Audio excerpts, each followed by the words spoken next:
Welcome to We Question and Learn. This is your host, Tom Pines. We're celebrating our 19th year, going into our 20th, and we've had some wonderful, wonderful guests on the air here over the years. Today I have a very special guest and new to the program, Deborah Sunya, I did it wrong, Sunya Moore. Correct. And we had a short discussion on difficult names to pronounce, and we each share one, so to speak, if you look at the spelling. So Deborah Sunya Moore, welcome to the program. Deborah is the Senior Vice President, Chief Program Officer on the executive team for programming at the Chautauqua Institution. Welcome to the program today. Thank you so much, Tom, and I'm glad we start with something in common. It's great. Well, we have more in common than you think, because over the years, and as we had a pre-recording discussion here, the Chautauqua Institute has not only been a favorite place for my friends and myself, but for, I have to say, hundreds of thousands of people who've participated there since what, the late 1800s, am I correct? Or early 1800s? 1874. So we're coming up on our sesquicentennial, on our 150th celebration in 2024. We're getting ready. How many people can say that? What a wonderful testimony to the value of the Chautauqua Institution. And how long have you been there, if I could ask? So I've been here. I just completed my 9th year. I came as, most of my time here has been spent as the Vice President of Performing and Visual Arts.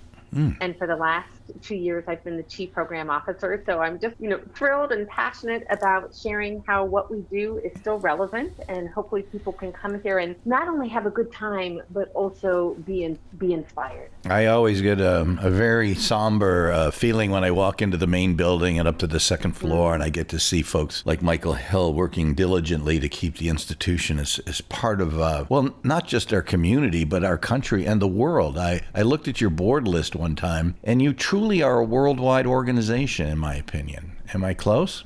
You are, and Tom, I really appreciate you mentioning that, because we really strive to have not only national resonance, but local resonance as well. That if there is, an issue that's really important to be talking about, we want to do that in our own backyard, and we want to join with others to raise important conversations in our country and be a part of that. Absolutely, and you get the perspectives of people who are not just local, but who understand what's going on in the world in general. It's a fascinating place just to breathe the air and walk around, visit the library. And if we could go one step further, obviously the summer is just the most enjoyable time anyone can have anywhere, I think. And I think you're able to spend a couple of seconds here explaining what the agenda is for this summer coming up at the Chautauqua Institution.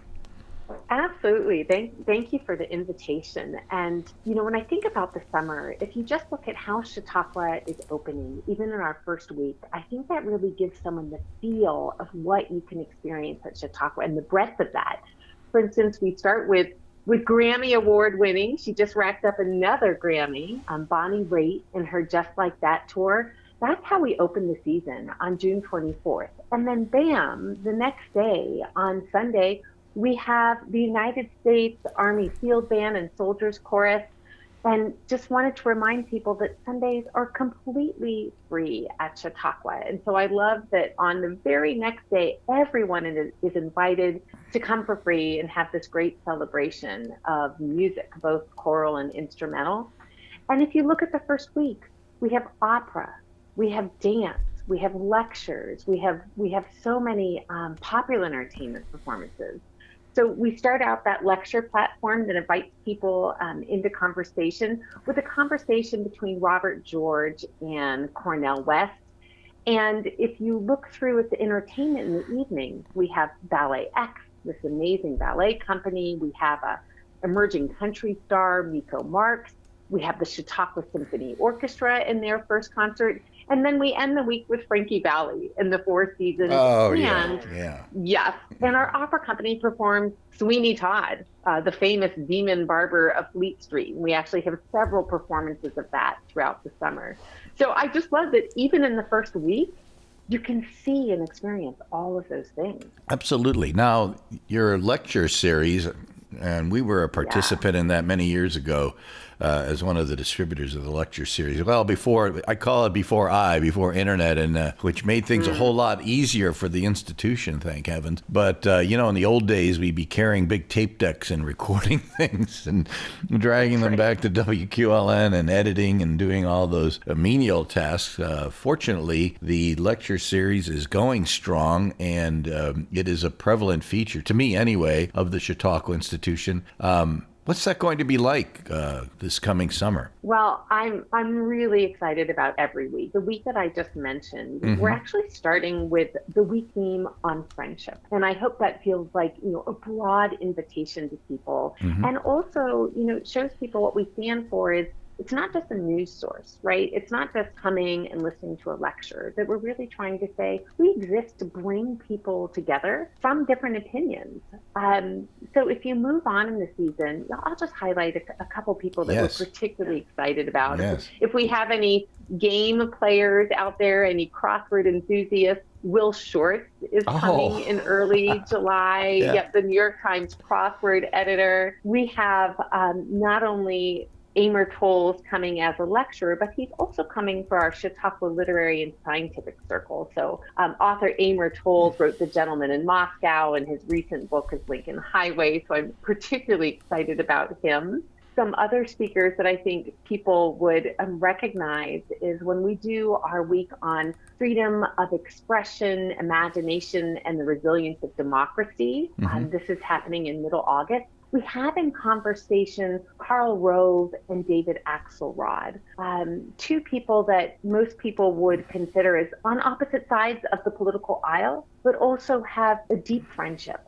So there's the opportunity to hear them in conversation together. And we end the season with Her Majesty Queen Noor and Grammy Award-winning artist Angelique Kidjo, who is also speaking on the lecture platform. So I think the lecture platform just continues to bring such breadth and depth, including hearing from Anna DeVere Smith and also Bob Woodward, associate editor of the Washington Post. Yeah. Excellent. Every week is a different theme for folks that are not aware of that. I can't believe they don't know that. And going all the way out to virtually the end of August, each week is... it's a fascinating set of topics for this year. You've done an outstanding job lining up speakers for this 2023 season. Besides the lectures, as you walk around the grounds, what are your favorite things at Chautauqua?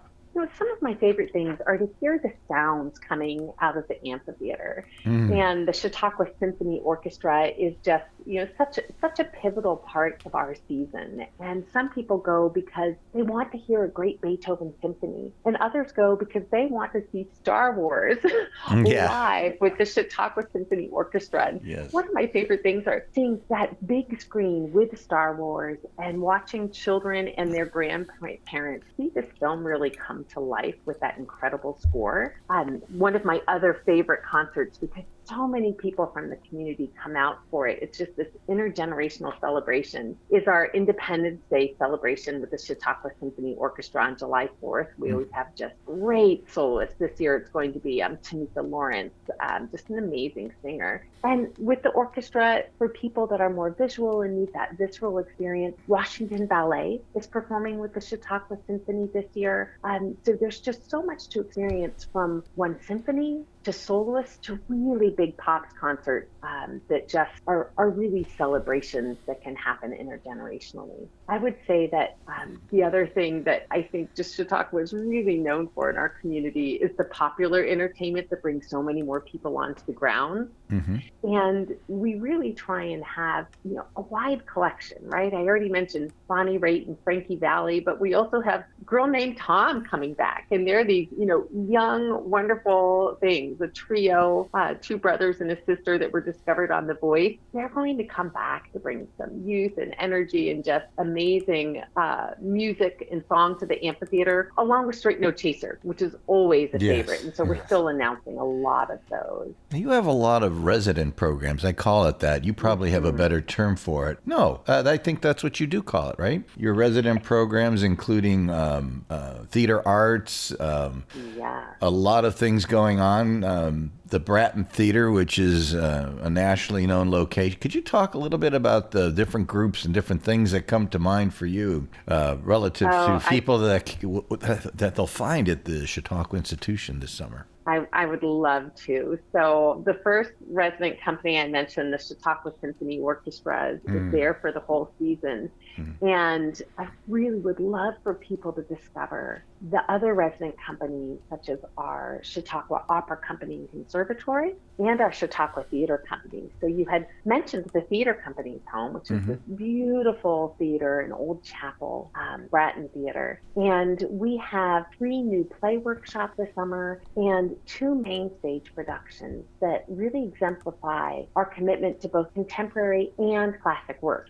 Our excitement is that we have a new artistic director, and this will be her first full season, Jade King Carroll.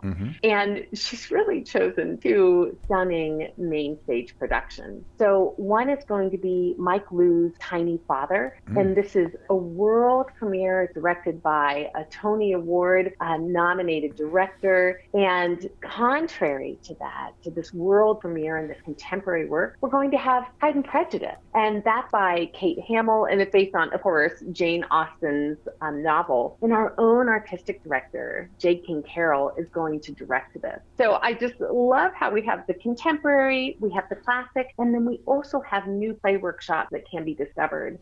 One of our past new play workshops, Birthday Candles, ended up going to Broadway on Roundabout Theater. So this is just an incredible opportunity to see new work that is relevant and just is a springboard for so much conversation. I know the Opera Company, I should mention, I had mentioned Sweeney Todd, but they do such incredible work, and they're also doing La Tragédie de Carmen, and that will be in Norton Theater, which is just a lovely place to see opera. So I want to make sure people have the opportunity to discover that as well. I hope they let you escape out of the office once in a while and wander down the campus and get to see a performance or two.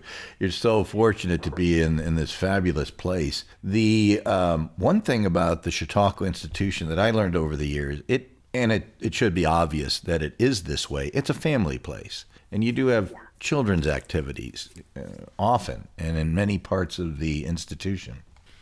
In fact, we have them every day. So, I would remind people that on Sundays, of course, that's free. We have entertainment at 2:30 every day in the amphitheater. But we also have programs that are specifically for youth. We have a boys and girls club camp and a children's school for different ages. But we specifically have family entertainment. So if someone doesn't want to commit to a week-long program or a summer program, look for our family entertainment opportunities. One example of that happens early August 1st. We're having the Bindlestiff Family Circus come, and they are just going to be fantastic. And so we try and always have some fun things like a circus that are just for kids in there. The Chautauqua Institution's an educational experience. You have classes of all kinds in all different parts of the institution. Anything come to mind that you would suggest? Well, I love experiencing new things through our classes, and often, since I can't take the classes, I experience this through my children. And some of my favorite things that I've seen them experience is they'll come back from doing a culinary class, cupcake decorating, Trinidadian cooking, and it just really opens their eyes to a new experience that they couldn't have anywhere else, while they also have the opportunity to listen to a lecture and see an opera. But what I love about our classes is there are not only crafts, yoga, recreation, but we also have master classes with our speakers. So some of the most beloved speakers that you might hear on the lecture platform also offer master classes where you can go deeper in a more intimate setting and hear very closely, very intimately, a deeper conversation with that speaker. And so, love that you brought up the educational aspect. And I would just share, it's not only that you can sign up for classes in the summer, But we also do offer arts education year round in our local schools. And so we're trying to bring that part of our mission, that learning part of our mission throughout our local community through partnership as well. Now, how do you manage all this? You have your staff, I'm sure, the entire staff at the main building at the Chautauqua Institution. How many folks are involved in all this?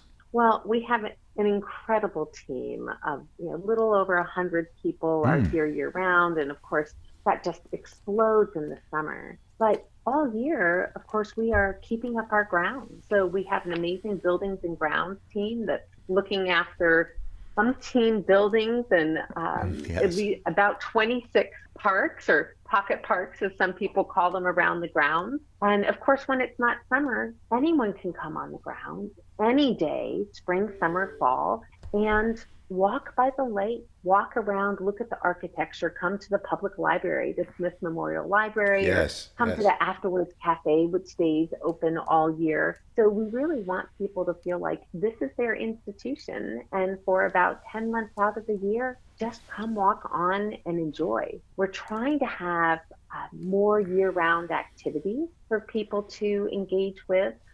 Be looking for things like our Mother's Day brunch has become quite famous in the area and, is always sold out. But we now have a gallery store. It's open year round, which you can come and enjoy. They have just this amazing gift shop that has artisan-made jewelry, scarves, house goods. And we're really trying to say, what parts of Chautauqua can we pull year round? We've been having some events in the spring and fall. Some of them have been dance residencies where amazing contemporary dance groups will do a showing or a preview performance to not only perform for people, but talk to them about their process. And we're even starting to have some events like we had a lake conference where people came and talked about the health of the lake. So, please be invited to look at what might be happening at Chautauqua, not only in the summer, but in the spring and fall in particular. I can't take notes fast enough, so I think I think you have a wonderful website. Could you tell us about the website and how people can find it? Absolutely. So chq.org. Pretty easy. Can't beat that. chq.org. Yes. Yeah. And we announce things on a rolling basis. So we don't hold back for a big season announcement. Every time we add one of those incredible speakers or an author or a preacher or an artist, we put that right on our website. And we have already gone on sale. Bonnie Raitt is already sold out, but everything else still has availability since we just went on sale about a week ago. So particularly for the big name artists, this would be the time to get those single tickets, and would love for people to start looking at classes and lectures that might make their summer particularly special. For those of us, or some of us, who are not as familiar with how you get on the grounds, there is a day pass. Is there a week pass? Is there a summer pass? Can you help us out in that area? The answer is yes. Okay. Yes. There's a summer pass for someone that wants to enjoy something on a daily basis and be able to come in and out for anything. They can get a season pass. If someone wants to come for a week, you can get a week pass. If someone wants to come for just a day, you can get a day pass or a single ticket. For instance, if you wanted to come to Frankie Valley or Straight No Chaser, you could just buy a single ticket for the event that night. Okay. And that ticket starts at 4:00, so you can still come and enjoy the grounds. And a couple years ago, we started something that I'm really excited about. We have a grounds access pass that allows people to, come on the grounds. If they want to come on the grounds and it's not a Sunday and you're not there to come into the amphitheater for Frankie Valley, there's also a pass that lets you enjoy the grounds without the program. But of course, our hope is that people want to come to all of these great programs and participate fully. All of those things are an option. I'm sure that if they go to the website, they are guaranteed to find something. And it's well designed, easy to navigate. There's just a ton of information. Now, let's go back maybe 9 years. How did you get involved with the Chautauqua Institution? Well, I first learned about Chautauqua because I was a performer. I was performing in the amphitheater. So my life is as a drummer, a percussionist, and I was just doing a gig and I saw Chautauqua Institution on my schedule. I was part of a quartet and I walked into this amazing place, went straight to backstage at the amphitheater and promptly met my husband backstage. Wonderful story. Wonderful. So he is a musician with the Chautauqua Symphony Orchestra. Oh, and great. I had, no idea that I would be working here in the future, but I was captivated by the beauty, space, by Bester Plaza, by the lake, by amazing architecture. I was captured by the symphony, the opera, knowing that there was a lecture series and conversation and an interfaith lecture series. All of those things really attracted me to the heart of Chautauqua, to know that there was a place, even though it was founded by Methodists, that has now broadened its scope to be about bringing people into interfaith dialogue. It's just something that really resonates with me in a world that becomes more and more divided, to say there is a place not only for Chautauqua County, but for our country that purposely invites people into deep conversation, saying that you don't have to agree, but we're coming together to learn about new perspectives, to see things through lenses. And in the afternoon or the evening, we can all sit here and enjoy a concert or go to the theater, that we can be in community together is something that I feel is rare and unique and worthwhile. Now, let's talk about something you mentioned really quickly. You sort of went over it. You spent time at the University of Trinidad and Tobago. That's how they say it, right? I'm stumbling. You say Tobago, I say Tobago. Okay, it's like when we were discussing your name. It's a matter of opinion how you pronounce it, but either way, exactly. Just call me. We don't care as long as you do call me. You can call me anything you like. I moved here from Trinidad. Now that had to have been an exciting experience. Is that involving education, performance? How did you get involved with that? Both of those things. So I was an associate professor of percussion and also the community engagement and arts education specialist at the University of Trinidad and Tobago. And I was there for about 4 years. And for me, it was such an exciting experience because it was not just about teaching percussion and music, but it was also about becoming deeply involved with the community, working with foreign embassies and the government and the Ministry of Education to create what was the first Bachelor of Fine Arts program in Trinidad. Wow. And that experience really opened me up to the importance of multiple perspectives, of different ways of living and seeing. And I hope that in my work at Chautauqua, that's what I remember, and that's what I bring forward, is the value, of knowing more about how other people, other parts of the world, even other states or other political parties see the world. That's a really important part of our individual growth. You've been all over the country. Louisville, you've performed all over the country. I just want people to know that, because it's good to know that the people that are helping to enable the Chautauqua Institution, the people in the big building, as I call it, are directly involved in the arts. They're sincerely engaged. They are performers. They are professors. They are community, if not national or international leaders. This truly is an outstanding place just to walk around and maybe run into somebody and engage in an interesting and educational experience. What was your recollection of the first time you went to the Chautauqua Institution? Well, it was like nothing else. Walking on the grounds, I think I was just stunned by the beauty. And I think when a place has so much natural beauty, I hope that serves as an invitation, right? An invitation to try it out on a Sunday when it's free and there's no risk, to walk the grounds, to see a performance in the amphitheater, to come to an ecumenical religious service. Those happen every Sunday morning. That invitation to experience beauty is what I experienced when I came on, and I hope others feel that invitation to try it for the first time. I think, the other thing that really resonated with me is that this is not just a summer of programming, right? It's not just a list of lectures or just a list of concerts, that we really try and curate not only conversation, but experiences that allow people to have a ripple effect beyond that performance or lecture.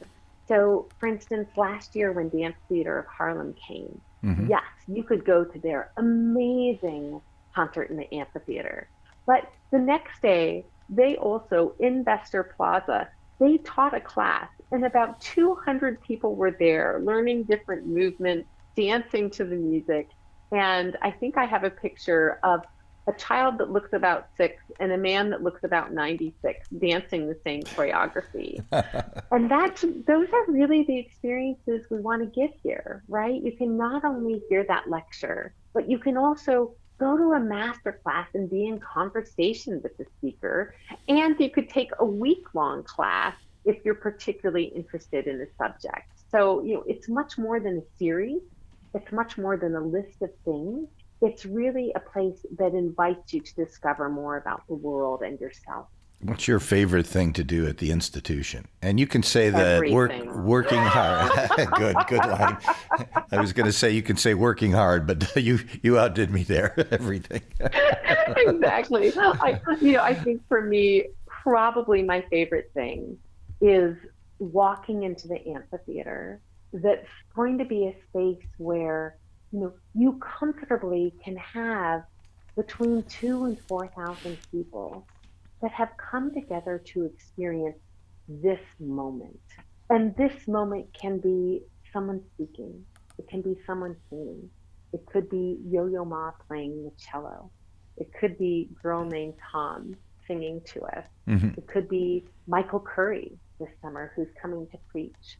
But to know that you're entering into a space, and we think of it as a shared space, that is both a place of worship and a place of entertainment, and it's also a place of learning, that's what inspires me. That's fabulous. Now, one more time, how can people find the website? chq.org. Tickets are on sale now. As I said, one concert has already sold out, Bonnie Raitt, but since we just went on sale, everything else has lots of room, and things will continue to be announced every week. You can't yet buy tickets for opera and theater. That's coming soon, but as we announce all of our lectures and our popular entertainment concerts, check back every week, and those tickets will be on sale. I just want people to understand that this is truly a life-enhancing experience, as you mentioned, from walking around to seeing a wonderfully entertaining concert. It's just fabulous, a fabulous place. You know what? And it's real people, a real environment. How many acres? 70? Oh, gosh. So, more like 200, because, yes, of course, we would love for people to come use our golf course or our tennis course. That's right. Yeah, I forgot. Yeah. And when you think about it, it's truly a destination for whether it be a day, a week, or all summer long, and we invite people to head out to the website. I'm being prejudiced. I think this is one of the better experiences in life. Thank you so much, Deborah, for joining me today. What a thrill, and I'm sure we'll wander over and visit you in the main building, and definitely look forward to attending some of the performances, the different events, and the activities at the Chautauqua Institution for this summer. Thank you very, very much. Thank you so much, and we hope that everyone feels invited and welcome. Welcome to We Question and Learn. This is your host, Tom Pies. We're celebrating almost 20 years now on the air here at WQLN NPR. Today, a special guest, Karen Rzepecki, and she is the CEO of reCAP Mason Jars. We're going to talk about local entrepreneurship and local manufacturing and local development in our community. To introduce Karen to the audience, your latest project, and a big one at that, is the reCAP Mason Jars. And I remember watching a presentation on the topic, and certainly this is one of the most unique entrepreneurial efforts and I'm allowed to say this in Northwest Pennsylvania and beyond, actually. And I would like you to just, if you could, define this project. This is a very unique idea. We delve into science, technology. This is something that, wow, I remember mason jars, my grandmother canning tomatoes, and I remember going in the basement with my uncles and my dad having hundreds of mason jars full of nuts and screws and things. Right. How did you come up with this idea? Well, I make salad dressing using mason jars, and I was in my garden picking some herbs and thinking about the dressing I'm going to make, and also remembering that when I make dressing, it's really messy because of that lid and ring, and just kind of had an aha moment of, oh, I need a specialty cap. I need a pour cap for the mason jar for my dressing, and I was so excited. I started searching for it. I figured, I would buy one, and I couldn't find one. And I was really actually shocked that there were no specialty lids for mason jars, just the canning lid and ring. And so I was so passionate about having one for myself that I wanted to move ahead and actually make one. I had no idea if anybody else wanted it, but so I did work with Kickstarter. Had just been around for maybe a year, less than a year. And I thought, oh, this would be a great way to see if other people are interested in this. And so I put it on Kickstarter, and immediately everybody's like, wow, I can't believe this doesn't exist. It's exactly what I want. And it was really an amazing time. So for this being radio, possibly you could describe some of these products that you've developed. What do they look like? What's the most simple one that you've put together? Yeah, so the first one is, we call it a pour cap. So it's basically a cap for a mason jar that you can, pop open the lid, and you can use it for drinking or pouring. A lot of people use it to shake up their smoothies, of course, salad dressing, things like that, and using it for storage. And then since then, we've come up with others. It's funny, of course,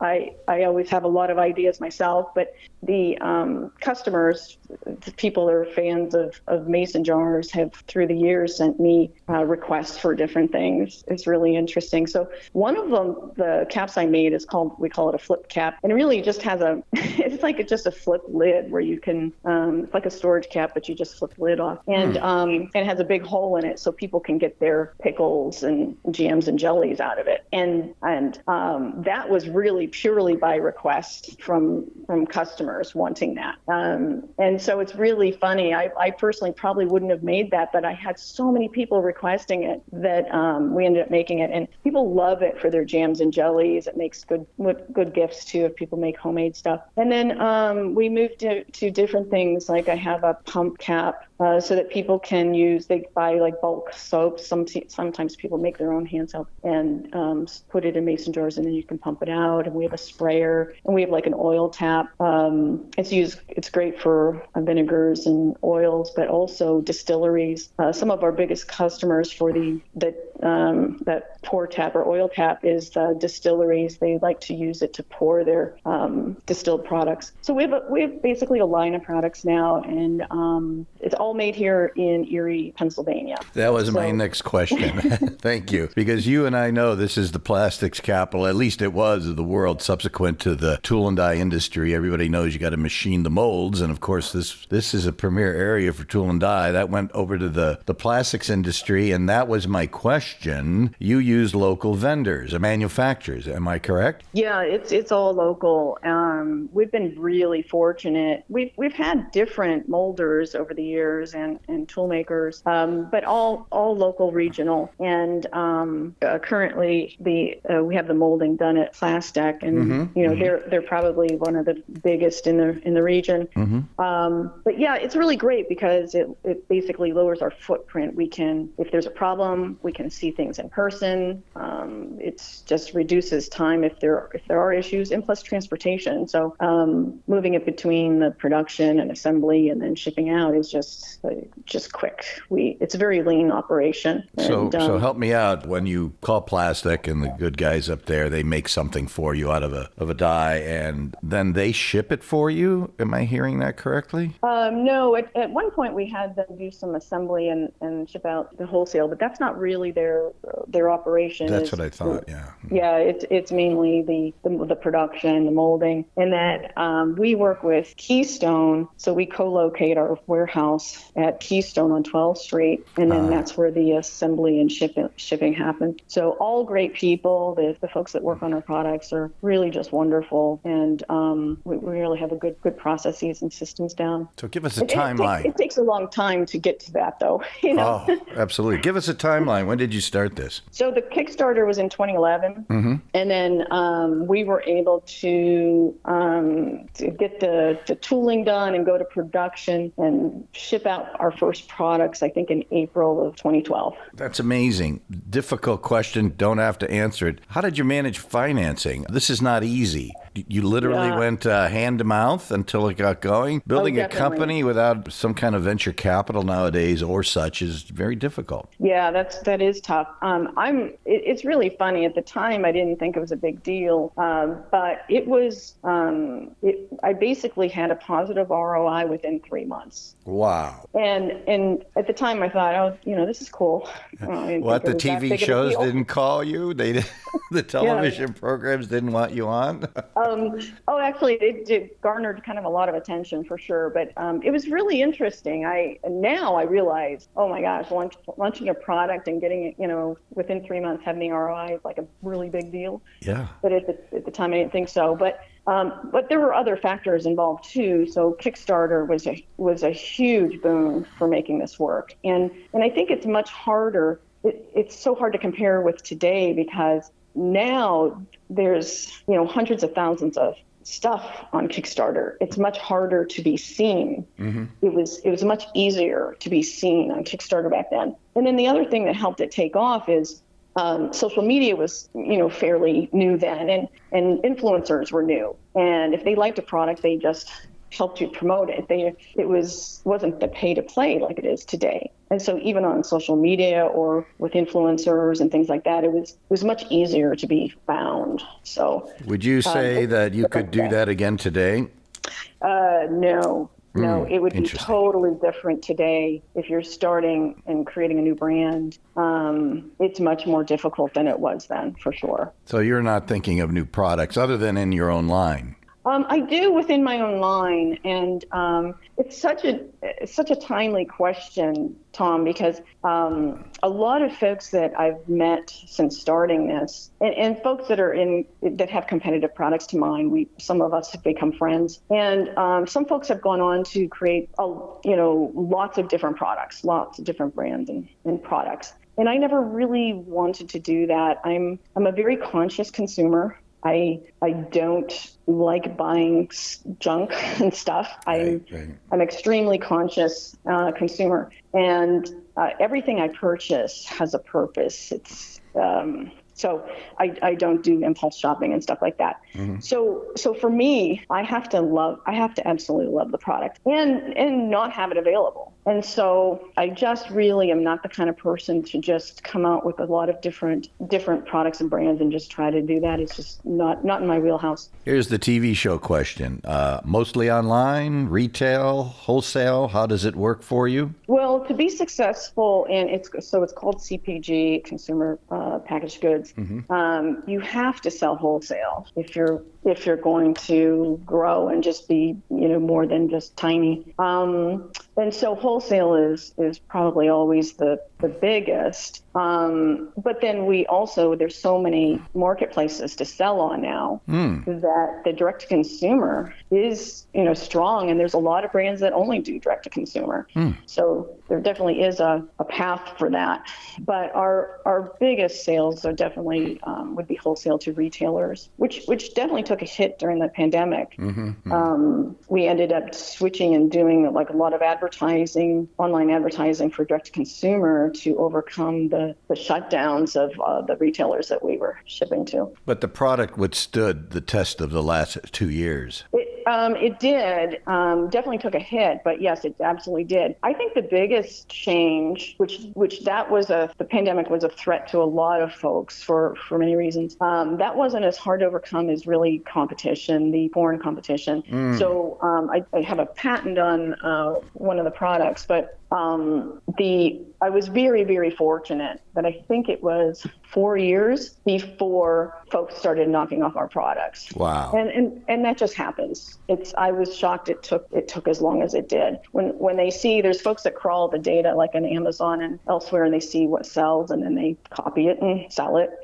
Totally ignoring the patent structure, the international patent structure. I had a patent attorney on, and it's almost insurmountable. How do you travel across the ocean and try and protect your product? Let's talk about something closer to home. The value of your company obviously is you. Talk about your staff. How do you run this from our area? So we have, I'm really, really fortunate. I have such great people. I know a lot of folks are having a hard time finding folks and having dedicated staff, but my folks are great. So we have an operations manager, GM, which is Melanie, and she kind of handles all the working across with the vendors and the whole supply chain, and also wholesale. And then we have Kelsey, who does the marketing and a lot of the direct-to-consumer stuff. And then we have Nancy, who helps us with the accounting and financial stuff. All local ladies? All local, yes. Excellent. And then even our packaging is done locally. So okay. So we like to say the whole supply chain. I think we're just so fortunate in this region to be able to work with others. Like, I don't have to have a huge staff because I have trusted vendors and suppliers that are local. These are folks you can talk to face to face? Mm-hmm, for sure. Excellent. Like McCarty Printing. Yeah. I've been with them since the very beginning. They're so great to work with. We also work with Jamestown Container for other types of packaging, and it's really great. How did you come to found this company? Talk a little bit about what you did prior to this, or what you're doing, I believe, alongside what you're doing now. Yeah. So when I started, it was definitely a passion. I was so excited. I really didn't know anything about plastics, and I didn't know anything about consumer products. I had a long career at GE. Okay. Yeah, started here at Transportation. I was in their apprentice program, and then I, moved on to multiple different GE businesses. Unfortunately, I never went to GE Plastics. That would have been really helpful. I was just going to say, you're in the middle of it all, and you had never participated in that aspect of the business then? No. But I was part of the supply chain and manufacturing. So I was super, super comfortable with the manufacturing process, with the supply chain process. That was very comfortable to me. But so when I started, it's one thing to have a product, and it was successful immediately, but it doesn't necessarily mean it's a business. And so I continued working at GE for 2 years while I was selling reCAP, until I decided, this is doing well enough that it can actually be a company. And then that's when I retired from GE and then went full time into the reCAP. That explains the global lean leader and certified Six Sigma green belt that you have. Was that subsequent, or was that at GE? Yeah, that's a GE thing for sure. Yeah, and that's okay. You're allowed to plug them because that's good seed capital for you. That was you. Well, let me put it bluntly. You changed your life. You made a 180-degree turn from being in a big, large corporate, publicly traded organization to being on your own. Do you have offices here in Erie then, or are you virtual? Yeah, we did.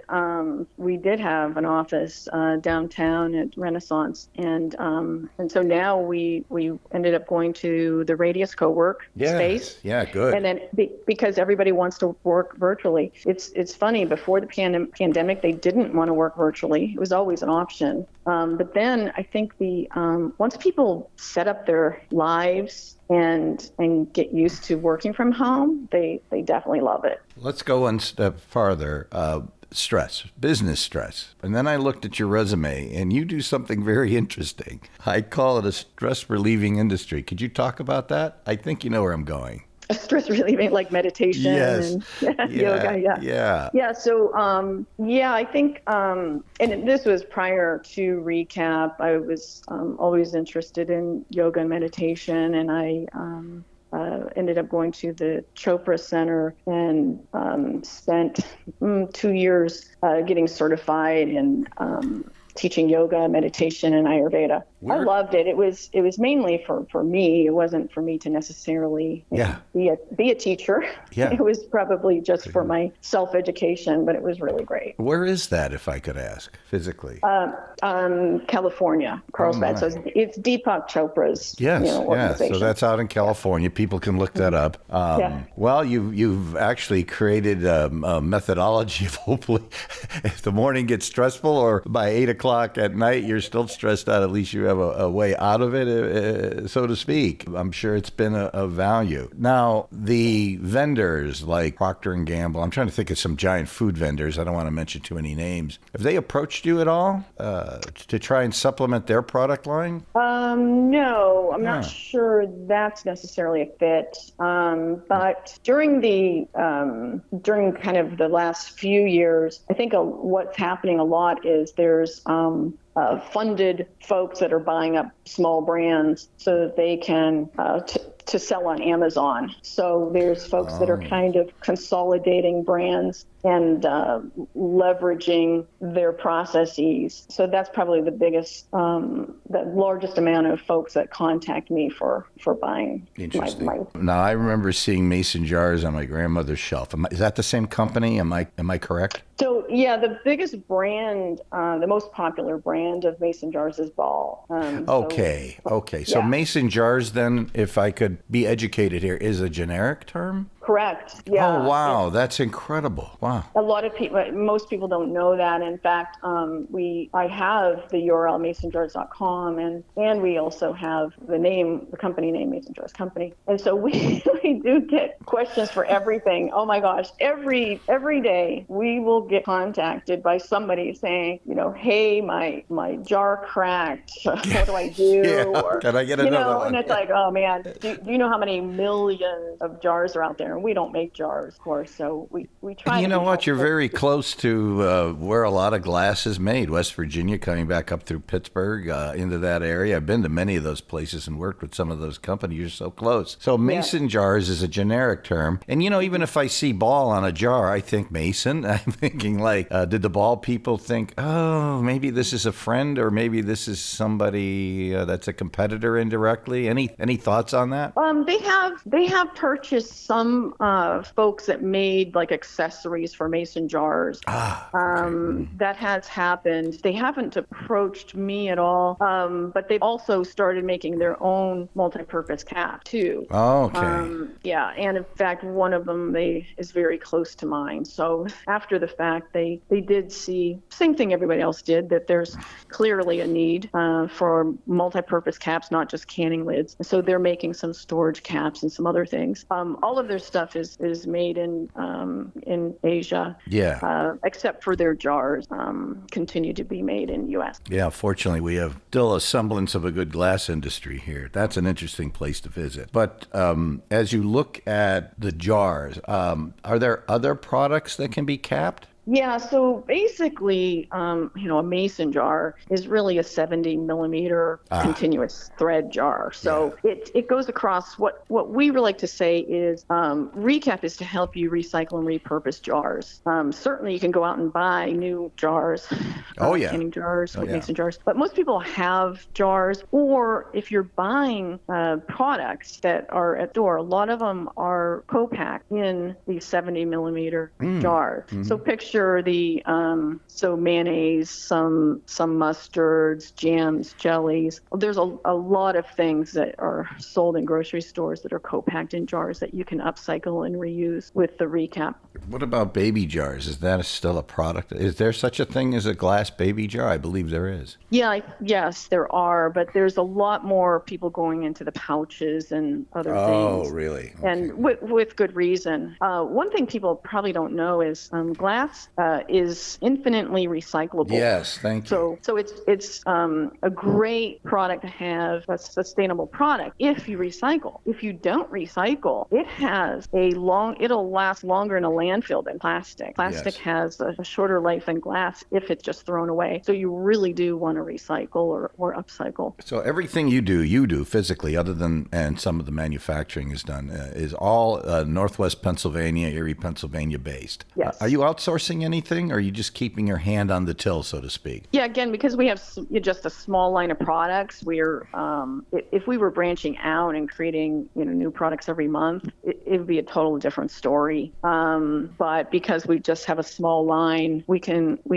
continue to do things here locally. Your entire supply chain says here is within a 100-mile radius. That's phenomenal. That says something about your entrepreneurship, but that also says something about our business community. In fact, your marketing and media people, web people are here, right? Right. Yeah. It's I think it's very difficult to create the trusted vendors. It takes time. But what's great about this region is they're here, and you have to do a lot of networking. You have to do your homework and meet a lot of people, but you can create your supply chain regionally. You absolutely can. Now, help me out. I'm working by memory here. Your other company is called Wholesale Erie? So Wholesalery, it's a wholesale marketplace. So picture the bars, salons, restaurants, boutique shops, whatever, the little mom and pop retailers. In the old days, they would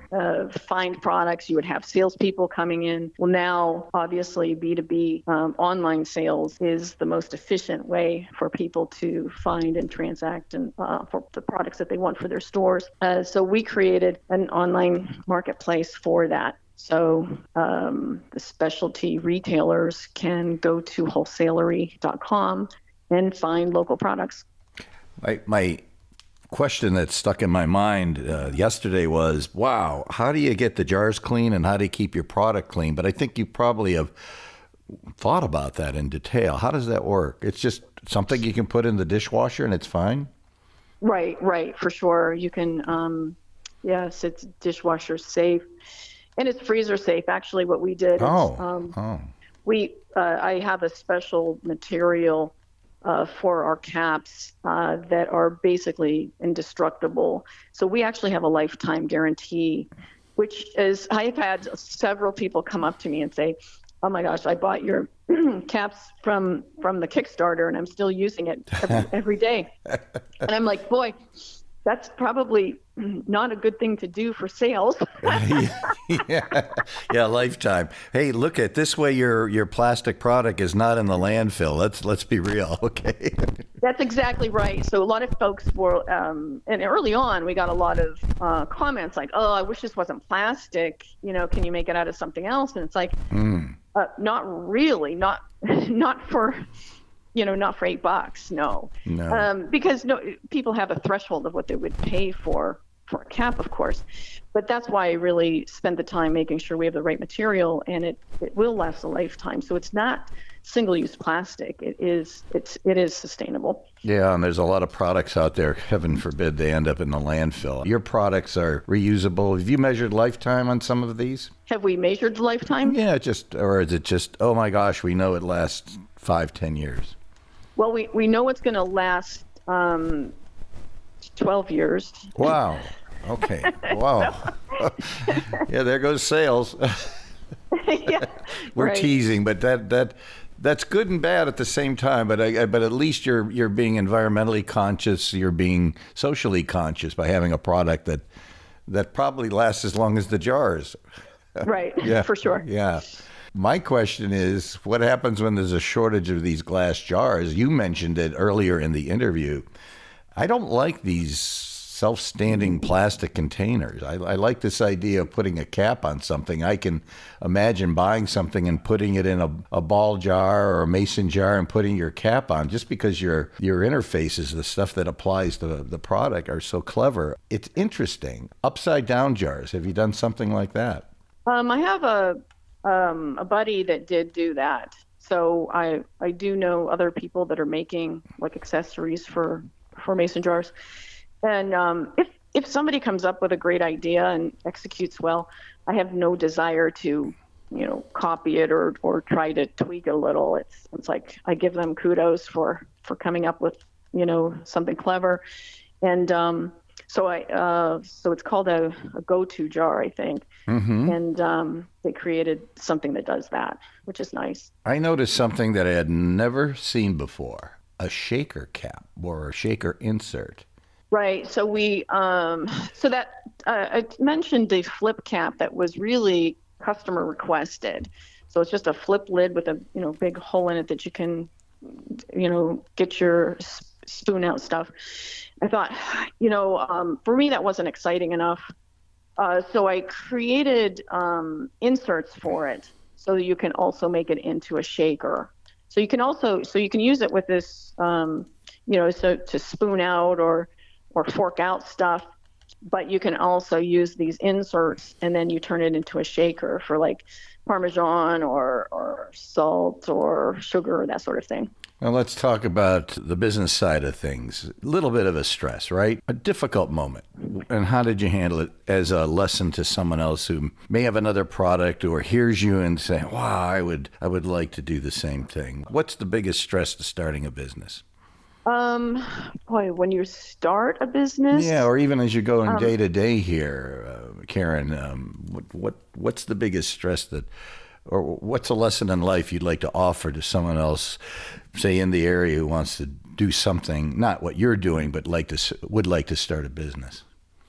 I would say when I started, I did as much myself as I could, and I'm glad I did. And I think that's important, to do as much as you can yourself and, be careful on who you hire, what you hire, how you hire. And because to me, in the realm of things, probably the most stressful thing is impacted by people's lives, right? Mm-hmm. Hiring the right people is important. Because through the years, I've had people come and go, and I've been very, very fortunate, very, very good people. But probably the biggest stress anybody ever comes across that I know of is when they have people problems. Absolutely. So, yeah. There's nothing you can do. And I think a lot of companies that I've seen in Erie, and think about Lord and Zurn and Amsco that go back to the last century, even the century before. Zurn, I believe, was 1899. It was people and families, founders as yourself. I go back to thinking how Erie's Magnetics started. Not much different than you. One person with a great idea. So that would be your advice. Choose your friends carefully. Choose your employees carefully. Yeah, very, very carefully. And then recognize if something's not working, and that's okay. Don't try to make something work that isn't. Just deal with it. Because to me, anything's solvable. Any issue comes up solvable, but it's the people issues that matter, and respecting folks and treating them right, and again, that can help garner loyalty as well. But that's always in my experience through life and talking with other people. It's people issues that keep you up at night. Talking about Karen Rzepecki, CEO. I could say it in Polish, and I think that is Polish, isn't it? Is that okay to say? It's Polish, and the Polish version is Rzepecki. Rzepecki. I was going to do that, but let's just let people know how to spell it. We'll do the phonetic pronunciation, which is Rzepecki, CEO of Marketplace Inc., and, of course, makers of the reCAP. How'd you get that name, reCAP? Well, it's obvious, R-E, capital C-A-P. How did you come to that? It seems like an obvious name, but you typed it differently. Was that done on purpose? Really just to show the reCAP. I don't know. It's, okay. Who knows why, but it felt like it fit. You've done so many clever things that people pay thousands of dollars on how to do. And I congratulate you for being a grassroots one-person entrepreneur, which is typical to a lot of the major companies over the last 150 years here in Erie, Pennsylvania, going from newspaper to manufacturing. And I wish you all the luck and success in the world. Any one last comment or any tips for new entrepreneurs? Yeah, so the folks in Erie and the Northwest Pennsylvania region, do your networking, reach out. There are a lot of people out there willing to help, such as Ben Franklin, with the SBDC. We have, Gannon has the ETI, the universities have the Beehive. There are a lot of resources and a lot of people that want to help make entrepreneurs successful in the region. We have a lot of community leaders and some wonderful legal people that would just love to help out new companies be successful and keep this the wonderful region it has become over 150 years for making things and developing business and just being outstanding in the entire world of what we do here. Thank you so much for your time. Congratulations on your product and keep up the energy. And maybe we'll check in with you in a year or so to see if you've developed anything new, if that's okay with you. Yeah, sounds good. Thanks, Tom. Karen, thank you.